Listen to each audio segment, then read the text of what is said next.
It's a minute gone past the hour of 10 o'clock, 11 o'clock. Good morning to you, Grenada, Carriacou, Petite Martinique, the rest of the Eastern Caribbean, to you wherever you are. It's a glorious Wednesday.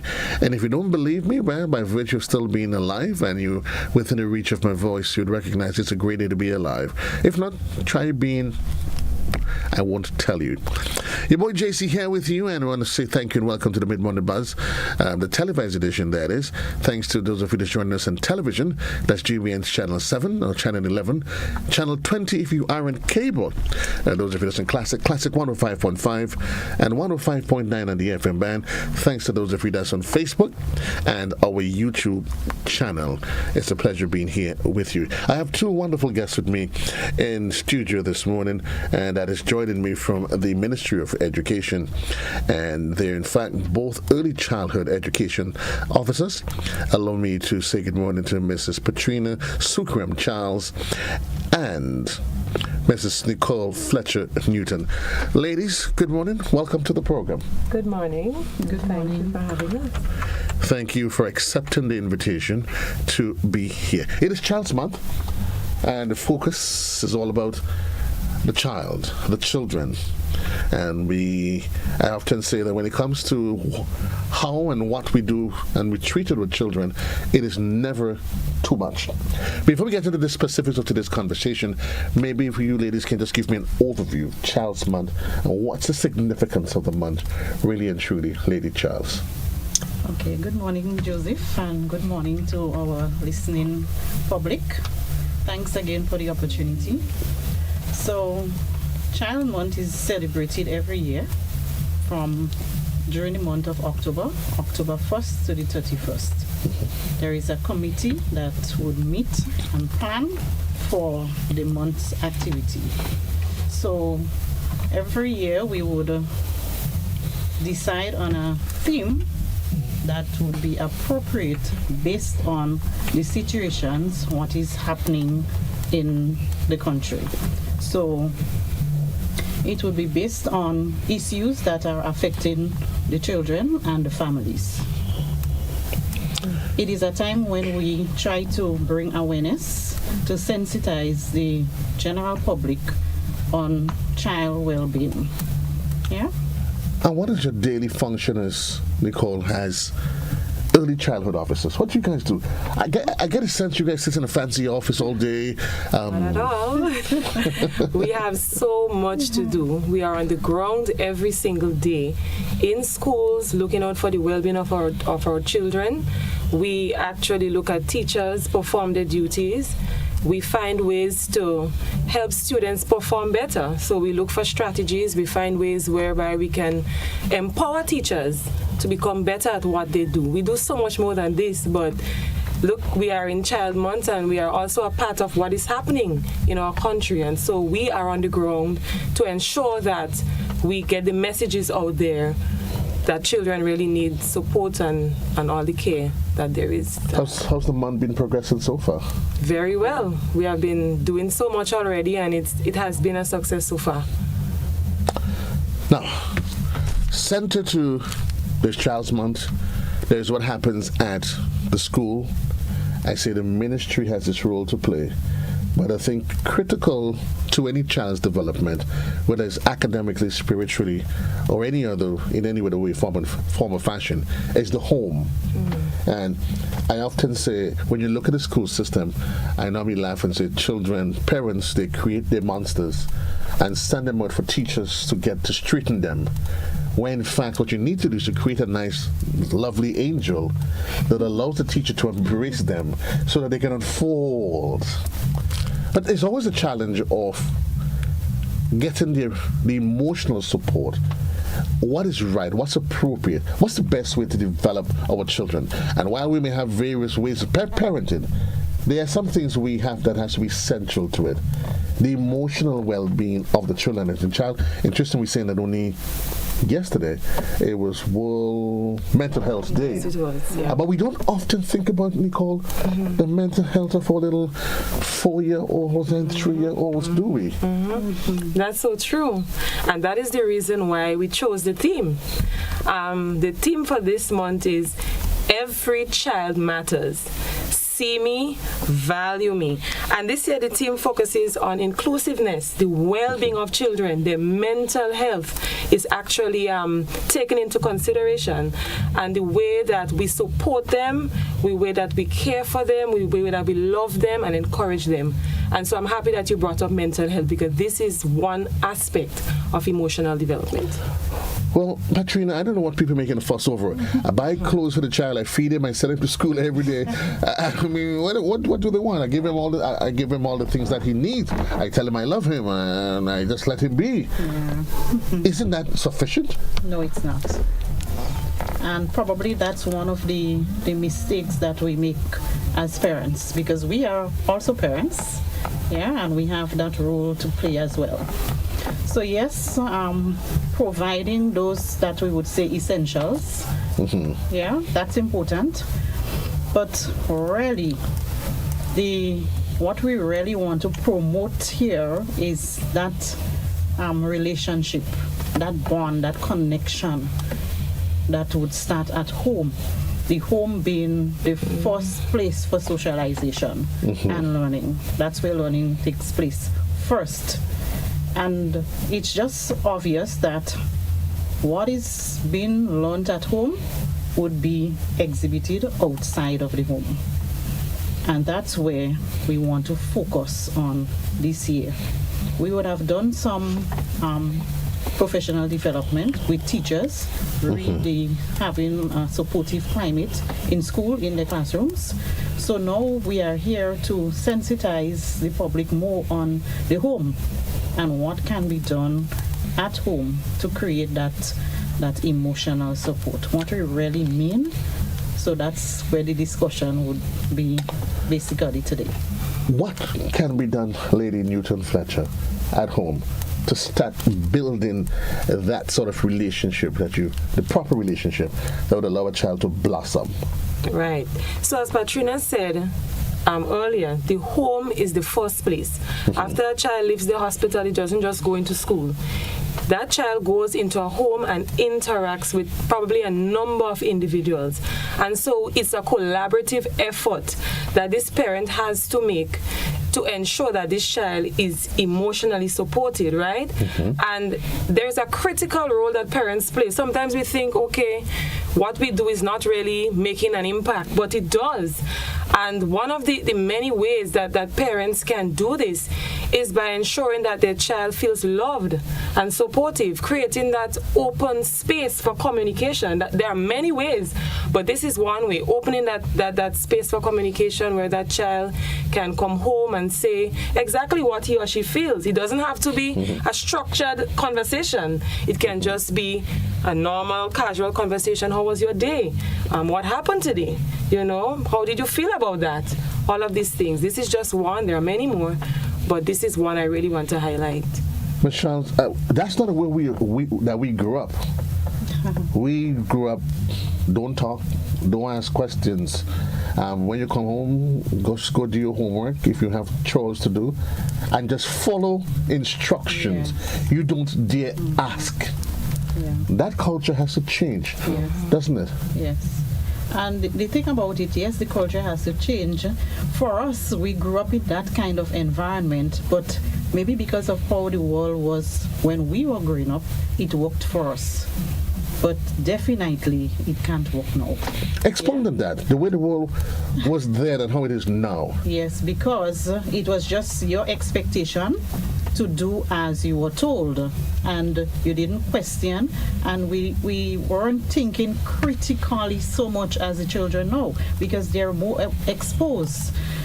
Even 3-year-old, you would say something to them and they would ask you, why should I do this?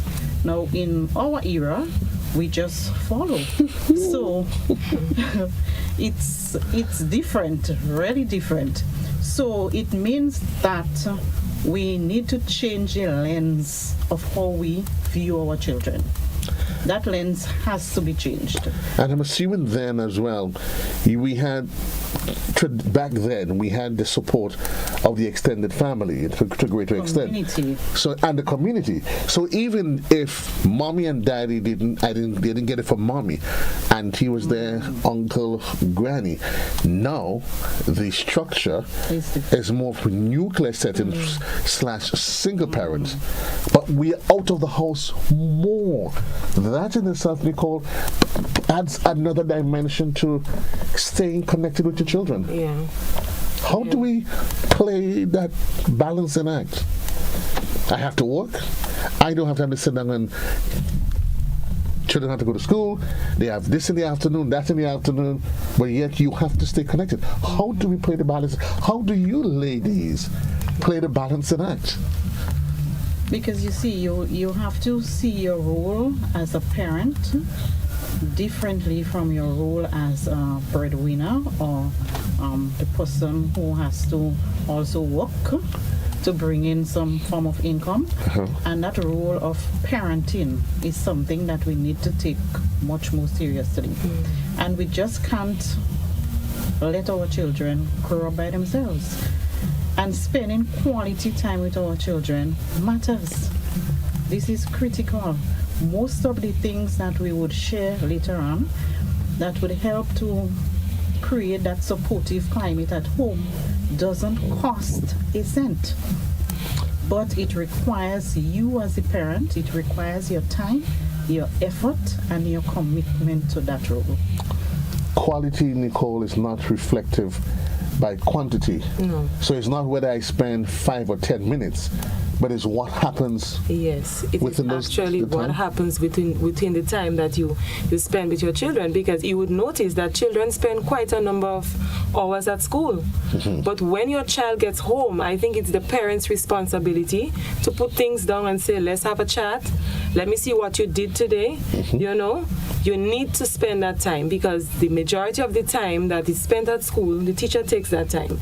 And you need to know, take your time for your child in all the ways that the child needs. I refer to it as a debriefing session. And it's not normally one of those fans, how was school? Good.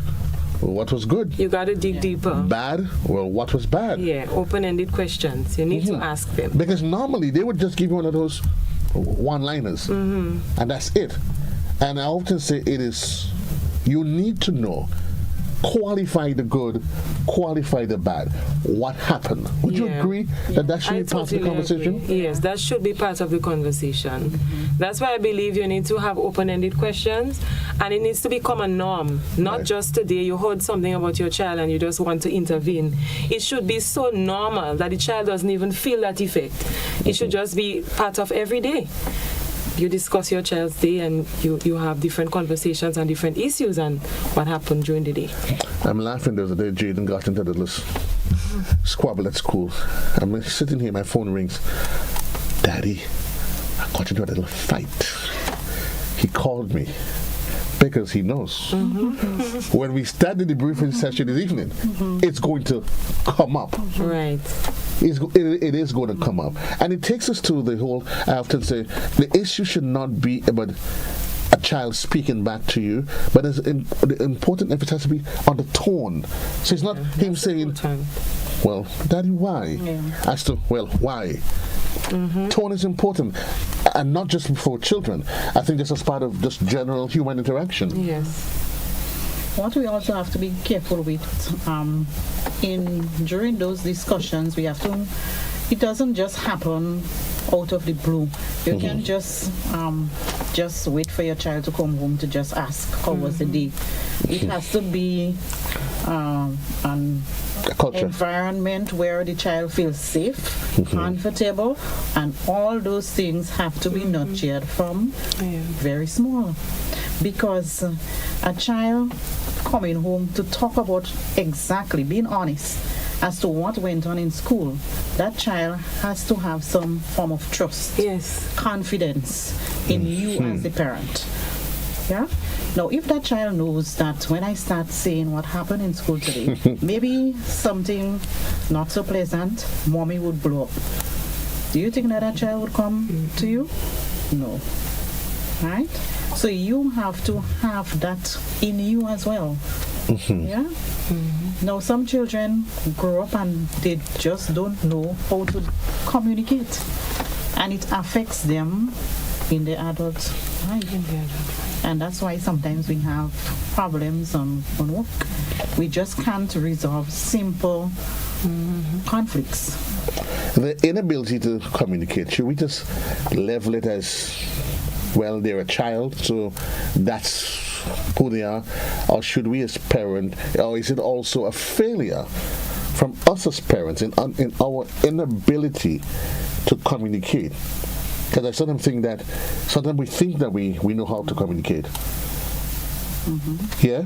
But sometimes just being able to have a spontaneous conversation out of the blues is also some of the qualities that you need to be able to teach your children. So if we go back to having that supportive climate, and we go back to what it means there. Yeah. Sometimes we talk about things and we don't really practice it. So, for example, we talk a lot about showing love and care and appreciation so that our children can feel valued. We talk about it, but what it is we do, what are our actions at home to show our children that we really cherish them, we love them, we appreciate them, we value them. What are the things that we do? How do we make them feel safe and comfortable? How do we do that at home? What is one of those things that you would do, Nicurl? I believe that self-regulation is one of the very important aspects. Self what? Self-regulation. Think you're in Parliament? And I'll tell you what I mean by that, right? At home, I believe you need to model. You need to be a good role model. And I'm telling you, it is important. Because whatever happens in the home and the child sees it, it goes out there. So, for example, if I'm living in a home with my husband and my other 2 children, and I cannot self-regulate, I get angry, I lash out, I say the words I shouldn't say, I fight with my husband, my child sees this and goes out there and carries out the same behavior. So I'm thinking self-regulation is very important. And I was trying to make an analogy. So, for example, an iron. We use an iron every day to iron, right? But if the material that we're using is not conducive to the heat, then it's going to get burned. So what we do, we turn it down, we adjust it. And I think we need to teach our children to do that. That's important. And in the home, you need to be a model for self-regulation, so that when your child goes out there, he knows definitely how to act. But there are those who would argue that you can take an animal to the well. They see things, but you can't make a child's mind. They at the end of the day would make up, and mommy tell me a little, but local parents, is that fair? No. Train up a child in the way he should go. And when he's old, he would not depart. Even if the child has some innate qualities that comes out every now and then, what was taught to him, what he sees, is what impacts his life most. Is it possible, though, that they may deviate? They may deviate from it, but on the inside, in the stillness of the moment, those are the principles that makes them not go to the next level. Definitely. Children don't always deviate. That's just their nature. Especially when they're with their friends, their peers, they would try to do things that their peers do. But they would have a limit because they know what is the expectation, what mommy, daddy expect. Yeah, so they would have that limit. They would know how far to go. And I often say it's not just children, we think it's just children. Even us as adults, there are some things when we're with our peers, we may or may not do. And so children, that's just the way they learn. So they would copy and mimic the environment. But I want us to talk about self-esteem. We grew up in a culture where parents think it's okay to call a child dumb, stupid, or the favorite, you're just like. Should that kind of lifestyle be encouraged? No. That's why I really want to come back to the theme that every child matters see me, value me. And if we zero in on a child's uniqueness and capabilities and the shortcomings and so on, we have no right. We wouldn't have any space to ridicule a child or to call them names. It just doesn't work like that. But criticizing will be part, and correcting will be always part of the equation. Share with us some of the more appropriate methodology of correcting a child. Do I just latch it and say, "Why are you so stupid?" Or is it what's the option to dealing with those issues? Well, one of the things I would recommend is first you listen to the child. Listen to children? Yeah. Patrick, you're just serious? Yes, you need to listen to the child, and you need to listen without interruption. What's the difference, though? Because I'm sensing now there's different types of listening. Right. Yeah. So in that first stage, you're giving the child an opportunity to give his side of whatever. Right? Then you can ask questions to clarify. To ensure, is that what you're telling me? So that you fully understand what the child is saying. Right. Right? You try to get from the child his or her emotions. How are you feeling? How does this make you feel? So something happened, but it affects your emotion. And it happens to us as adults as well. How does it make you feel? So you have to talk about the emotions that been experienced. So, you listen to them, you get their views, you get an understanding as to how they're feeling. You validate that, and then you can move on. Chat with the child. Sometimes all the child needs is some physical contact, a hug, a smile. In school, children come all the time and come make their complaints.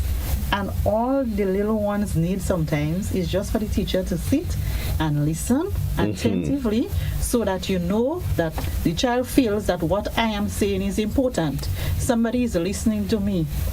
I am important. I am valued as a child. Yeah? The significance, Nicurl, of hugging, and especially in our modern construct, our boys, we grew up traditionally where you think it's okay to hug your girls and tell them that you love them. I am of the school of thought, maybe something's wrong with me, but equally, your boys must get to understand and appreciate Daddy loves you. Yes, I totally agree. A child is a child. It doesn't matter the sex. They both need love. And so showing boys love is just as important as showing girls love. And it's very important because when boys do not get that kind of love, I tend to believe that this is why they go out there and react the way they behave.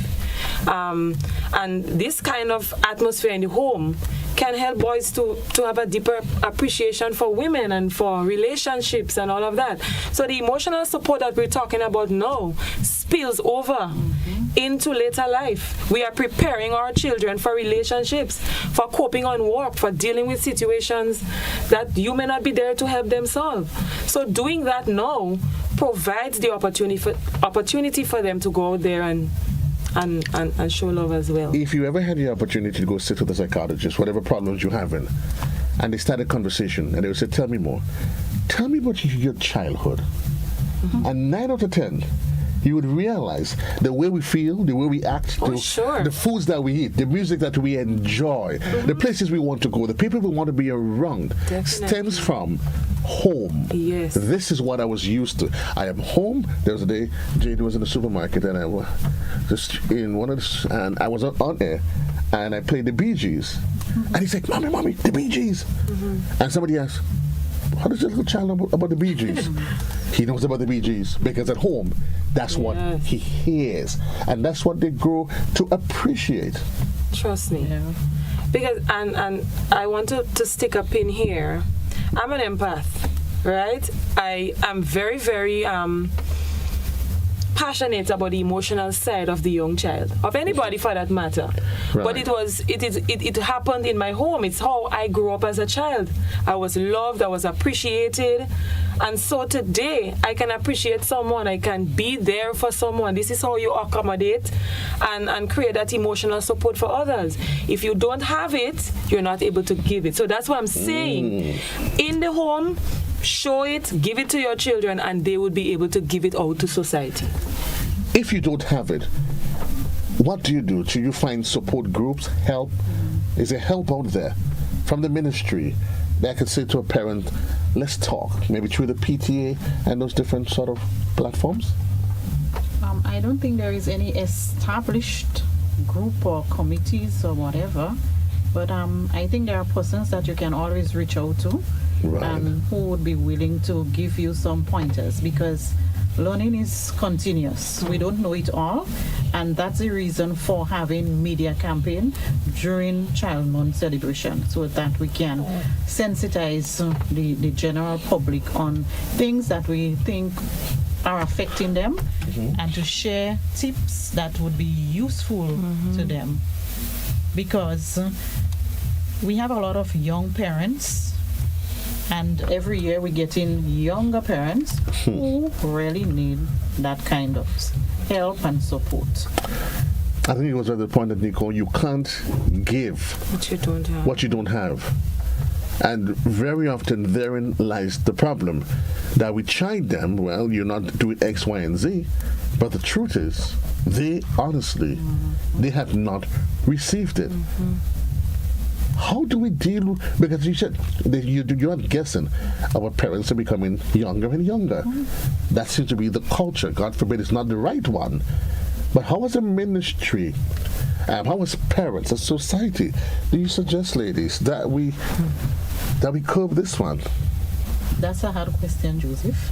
You put us on the spot right now. And it's deliberate. But I want us to answer it before we go. And that's going to be the last question for this segment. And I guess we can always just share. Forget the textbook. Let's strip ourselves from our professional roles and just ponder on it for a minute. You see, before we also had more churches playing that critical role there to help parents. We had a lot of church groups and more community groups that played that part. The Ministry of Education alone can't do it.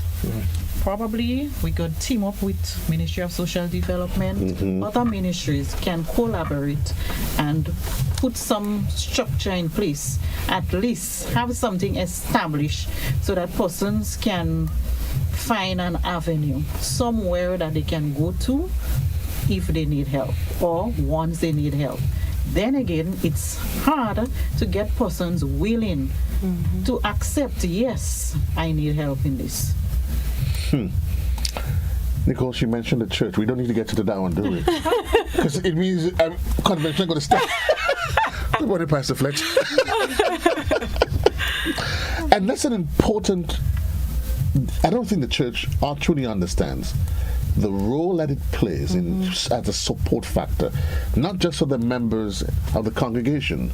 Because the truth is, you would agree, Nicurl, that the church's responsibility is not just to take, it's not really for who those are inside, save and sanctified on their way to heaven, but to reaching out to greater society. And just how everything is changing, I think, and that's my personal view now, the churches can make a greater impact in their communities. No longer they should be in that enclosed building called church and expect that things would go on there. So probably that's something that the churches can look at as to how really you can reach the people in your community to have a greater impact. Well, just so Patrina makes some pasta get vexed. I don't think so. The role remains the same. It's just finding a more effective way, because we know lots of people don't go to church for various reasons. Right. It's the same thing with PTA. Lots of parents don't go to PTA for various reasons. So now schools are getting creative, innovative, finding this kind of ways to meet their parents. So I think the same thing can happen with the churches. Let me ask you. Say it again, that's my opinion. No, that's fine, and it is welcome because in reality, remember we did say we're stripping ourselves of our professional portfolios. But let me ask you, Nicurl, the whole conversation of parents learning to say, I'm sorry, forgive me. How important a facet is that in the whole conversation of building that strong emotional relationship with your children? Child, I'm sorry.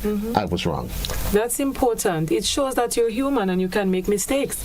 It allows the child to see that mommy is old, but she can make mistakes and so can I. It gives us that level playing field whereby we can, see eye to eye and mend our ways and see how we can move forward. It's not like I'm in charge and I cannot make a mistake. We don't ever do that. We teach children that mistakes are there to be made, but we can learn from them. And that's the most important part here. Adding to that, Joseph, I just want to extend that point. Children see parents, adults, as persons who do not experience the same emotions as they do. And that's something critical in the home. Parents must share their experiences.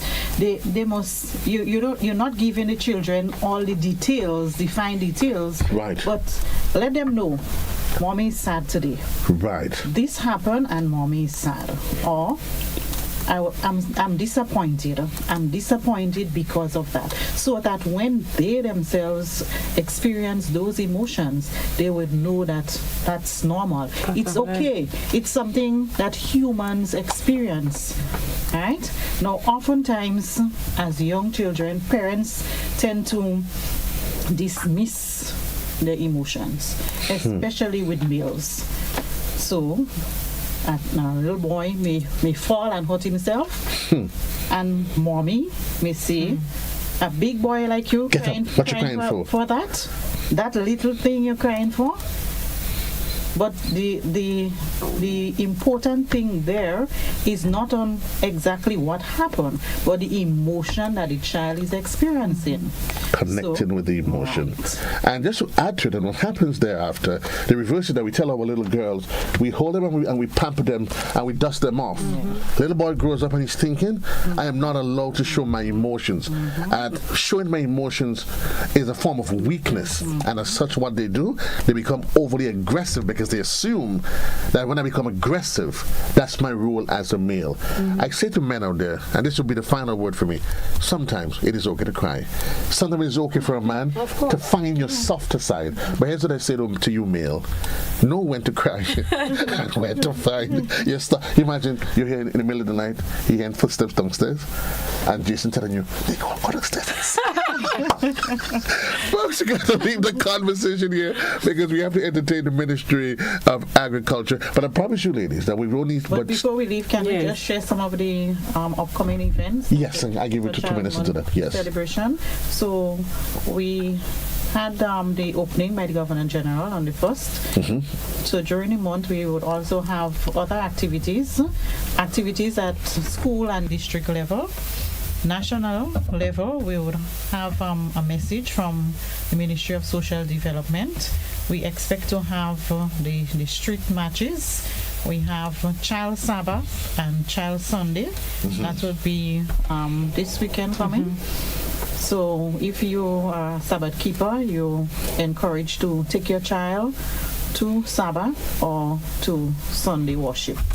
It's so the parents can take their children. In some cases, the school would take the children as a whole group. Again, just to emphasize the role of the church. Ladies, I'm going to invite you back. I'm going to call Annette. Lady Moore, I know you're listening to me. JC is going to call you. Because we still didn't get to share our tips to the parents. So many more that we expect. And I'm promising you that next week, may not be both of you. As a matter of fact, next week, both of you will be back here. Folks, this is where we have to leave the conversation for now. Unfortunately, we're out of time. We have the Ministry of Agriculture. They are waiting in the wing. Lady St. Louis wants to tell us about all of the exciting plans that the ministry has for World Food Day. We take a very quick commercial break, and we'll be right back right here on the Mid-Morning Buzz. Thank you again.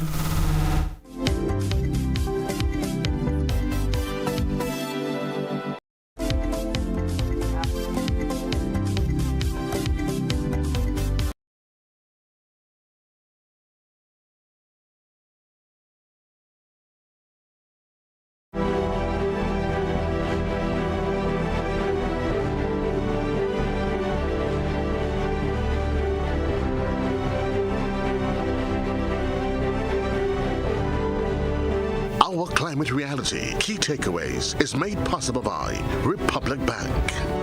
You know, climate change is real. Climate change is everyone's business. And so we all have a role to play towards protecting our health, protecting our livelihoods, so that we could withstand the negative effects which we've listed out tonight towards climate change and towards being exposed to these extreme temperatures. I want to encourage the residents of this country to take climate change seriously, and also we need to take a stand in terms of some heat thresholds, some actions to affirmative actions to protect our population. And I want to ask our people to please support advocacy for action, and whatever interventions are being put in place, that we adhere to those as well. You know, extreme heat that we're experiencing, it is one of the many impacts that we can expect to face as it relates to climate change. And, you know, we must all be mindful as it relates to protecting yourselves from all of this heat that we're having. Firstly, if you can avoid exposure to the heat, that would be ideal. Ensure that you stay hydrated, right? And ensure that you are looking out for those who are unable to look out for themselves.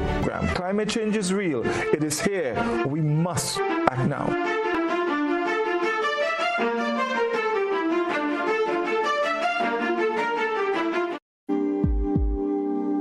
Being aware of your body, empowering yourselves as women, and ensuring that we do what is best for us. If we don't look after ourselves, we cannot take care of our families and our husbands and our workforce. It's important to seek what's called a medical wellness checkup, and your family practitioner, your local health center, or even a specialist can guide you through what may be right for you.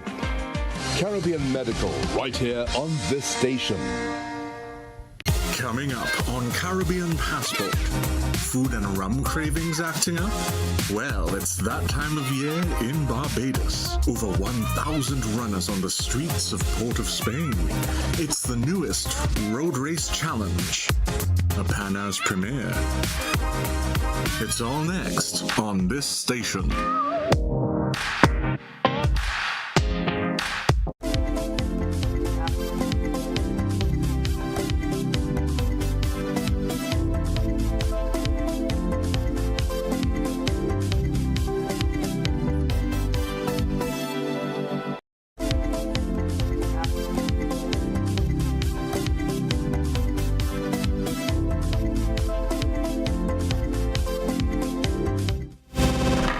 Minutes on to the hour of 12 o'clock. Welcome back to the Mid-Morning Buzz. My second guest, Lauren St. Louis, and she's a senior agricultural officer within the Ministry of Agriculture. Lauren, exciting times for the ministry. World Food Day is literally out on our doorsteps. Share with us the excitement and the great news from the inside. Okay, good morning, everyone. The World Food Day celebration is internationally held on the 16th of October, so that will be Monday. But what we're doing this year is that we're having a week of activities. So we're having, on the Monday, we're going to have, an address from our minister and a panel discussion in the afternoon. That panel discussion will have, the panelists will be people who are experts in their field in terms of sustainable water management. So we will have them come in, we will have some students who will be there also, and any other interested members of the public can also come. It's at the Grenada Olympic Building from 1:30 in the afternoon. This year, I should have said earlier, this year the theme is water is life, water is food, leave no one behind.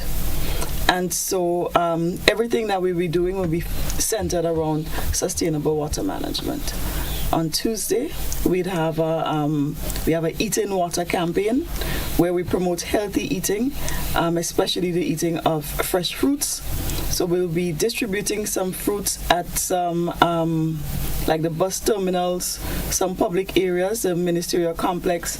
We're asking for our students and our teachers to have snacks, their snack to be a fruit that day, and to send it into our Facebook page so we can have a whole campaign around eating healthy. The GFNC will also be appearing on some, I'm not sure where, I think it's on GIS. They will be appearing just to give some more insight into how to eat healthy, what to do. On the Wednesday, we have a virtual presentation on sustainable water management, which will be live streamed. On Thursday, we had planned to have some more that type of engagement, but around the blue economy, the marine life and so on. But because Thursday is a holiday, we're going to prepare the features and share it on our Facebook page and share it on GIS. And then on Friday, we have the exhibition. The exhibition is going to be at Seton James Street in Grenville. Okay. It starts at 8 o'clock. We already have our registration form that is out and published everywhere. It's on our Facebook page. If you want a hard copy, you can get that at the Extension District offices, and you can fill it out and give it back there, and they will get it to us. And one of the things that we're doing this year, which we haven't really done yet since I've been involved, is that we're going to have a cultural show in the evening time. So from 4 to 8 o'clock, we're going to have local acts. We want to invite food vendors who will prepare local foods to come out and sell your foods, sell your drinks, and let us have, a good, enjoyable time enjoying local food and local acts. Mr. Louis, give us a big appreciation, because I'm assuming the reality of the day itself, while it serves its purpose, but there is a great and overarching purpose. What is that? But the overarching purpose of World Food Day is to ensure that people are not hungry. There are lots of people worldwide who either do not have enough food or do not have nourishing food. And that is something, you may be eating a lot, but you have to have food that will nourish your body also. And so that is the main theme around World Food Day, and the fact that it's celebrated every year internationally. That is to bring some focus on the fact that there are people who are still not being able to get the right amount of foods. There are children who go to school, even in Grenada, go to school every day, or sometimes not even go to school every day, but who are not provided with the right amount of food, with safe food, with nourishing food. And therefore we have to ensure that everyone in our nation, first of all, and regionally and internationally, that everyone is afforded really safe and accessible food. World Food Day, and I guess by extension, the Ministry of Agriculture, in terms of its role, also brings into focus the conversation of food security. Exactly. And no food security, if it hasn't been on everybody's lips, it really should be now. Yes. Especially with the situation we've had with COVID-19. We saw very, very long lines at supermarkets. We saw areas where, some people could not get to the lines, and then some people could not, even when you were in the line for a very long time, you still could not access some of the food. In addition, now we have the war in Ukraine, again. And as though that wasn't enough. Other situation, right? And they in that situation, a lot of our inputs, a lot of supplies that we would have received and other producers would have received, that is now either very expensive or unavailable.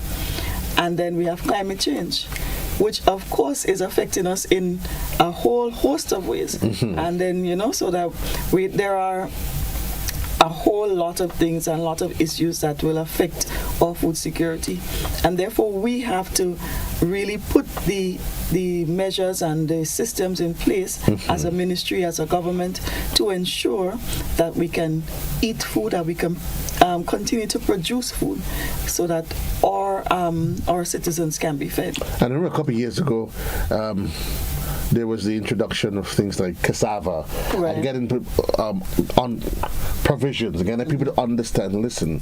Right. Now, we are used to flour out of the Ukraine. Right. Well, that's under threat now. Exactly. Maybe what we need to focus on is using local cassava, the breadfruit, the yams. Sweet potatoes. That should be the conversation.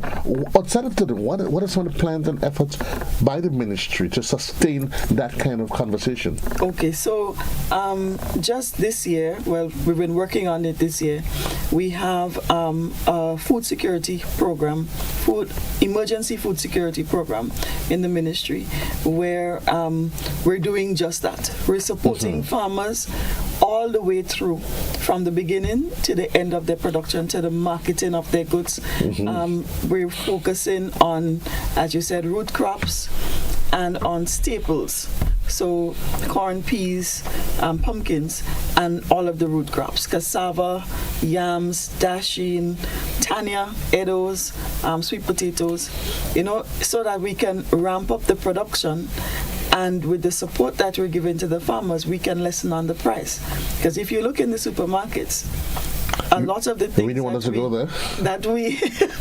that we would like for our citizens to eat, food that is locally produced, it's too expensive. If you have a household of 3 children, a mother and a father, it's much cheaper to buy don't say something else than to buy our locally produced food. If you talk about local chicken, it's much more expensive, and it's because of the inputs. So what the government and the ministry is trying to do is to lessen that burden of the inputs on the farmers, and so that they can pass on those savings to the citizens who would be the consumers who would be buying the goods. The Food and Nutrition Council has always been part of that conversation. Right. And that is essential.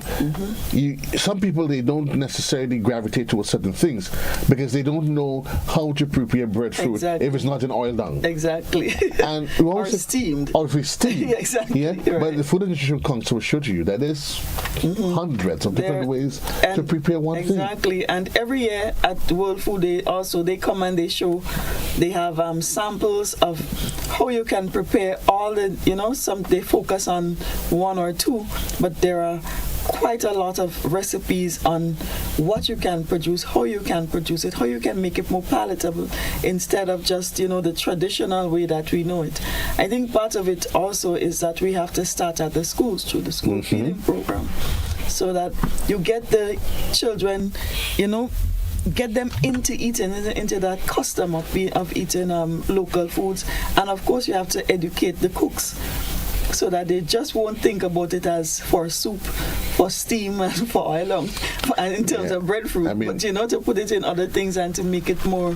When you had to cook for 500 children, a pot of certain products just seemed to be the easiest thing to get at. But then again, as you said, the issue of food security also. Accessibility to it in terms of the price. Exactly. That we'll be honest.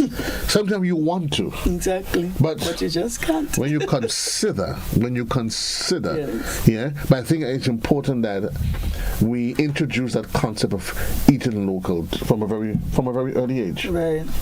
Right. Keith, you grew up understanding the variety in eating it. So our sweet potatoes, do we eat The children may not like it just by the way it is, but if you take the sweet potato and let's say you roast it. Exactly. Yeah, you all of a sudden you see they start thinking, green bananas and all of this different stuff. I think they develop an appetite for it. I think too, when you get children involved in growing it, yes. You know, and you get them involved in the 4-H clubs, or if the school has a garden and they're involved in growing it themselves, they take a lot of pride in eating it, even if they may not have liked it. But now that they know that they've grown it and they've seen it come from a seed, they see the seedling, seed flower, all the different phases. Right. It becomes something that they want to eat because it's it's something that they've done, something they've accomplished. So I think it's part of getting our younger people to eat local foods, is getting them more involved in agriculture, getting them more involved in growing their own food. And it has to be a conversation, and I know you'd agree, that takes us beyond just World Food Day. Of course. When I was at school, you had a garden, a school garden, right, that even during the summer breaks, you had a roster as to whose turn it is on holidays to go to school and take care of the garden. We still have some schools that will keep up their gardens. The Ministry of Agriculture actually would provide some support for the upkeep, because children now are much smaller. Yeah. in primary schools, they're really tiny. It's true. And so some of the work, they can't. You feel sorry for them. So we have our 4-H officers who would let us know what is needed in the schools, and we provide some support through the 4-H and the school gardens. Indeed. I think the conversation as it surrounds World Food Day is one. I'm assuming on the day, all schools, they're encouraged to come out and be part of the conversation. Of come out and see the exhibition. Come out if their 4-H clubs have things that they want to exhibit. We would like them to, come out. We have as I said, the registration form is online and at their extension offices. The registration form mainly is for us to be able to prepare for the number of people who are coming. So in order to give us an idea of who's coming, so how we can set it up, where we can put the different people, then that's what it's for. It's free for you to come and exhibit for everybody. Even if you're coming to sell, it's free. You can come. Well, we normally say 3 days is not enough for Carnival. Well, 1 day is not enough for World Food Day. So the ministry and along with the stakeholders, they've stretched it over a week. Yes. Well, the grand finale is on Friday, but certainly you want to be able to come out and be able to have fun. There's a fruit day on Monday? On Tuesday. Tuesday. Yes. Betty and Lazarus, you made me a promise this morning. I don't forget. You wouldn't want me to be calling your name unnecessarily. But I like the efforts of, if they can't come to you, you go to them. And you'll be surprised, they probably will be so receptive. Exactly. So it's just for the public. We're not choosing anybody. Right. We will have some fruits, and when we finish, we finish. But we will have some fruits, and we will be just giving it out to people as they pass around. Some fruits people see it and they probably have never tried it because of perceptions in their head. Like, for instance, I'll be honest, cantaloupe. For years, I thought cantaloupe had no taste. I just look at it, and it just looked... Until one day somebody gave it to me, and I'm like, okay, I'm going to try it, and then I realized, and then they started telling me about the different types of cantaloupe, and then it became a learning process. Well, Lauren St. Louis from the Senior Agricultural Office in the Ministry of Agriculture, as we're talking plans surrounding World Food Day. You want to be part of the conversation, and I hope, my dear St. Louis, that I wouldn't just see you just on the heels of World Food Day, but however, Betty and Lazarus, that you, as a matter of fact, I'll leave you to that. I'll deal directly with Betty. It's 5 minutes on to the hour of 12 o'clock. Reminding you at the top of the hour, it's the midday edition, a production of our News and Current Affairs Department, and will be presented by Christina John. For those of you on television, I got to leave you for now. All good things must come to an end. It's always a pleasure being here with you on the mid-morning. We do this again tomorrow when we start at 9 with To The Point. And tomorrow, the law enforcement officers will be on the inside. For those of you that listen to radio, peace and love. Jason JC loves you. Have yourself a great day as you continue to live life and love life, treating each day as though it's your last day on planet Earth. The news comes up in just a bit.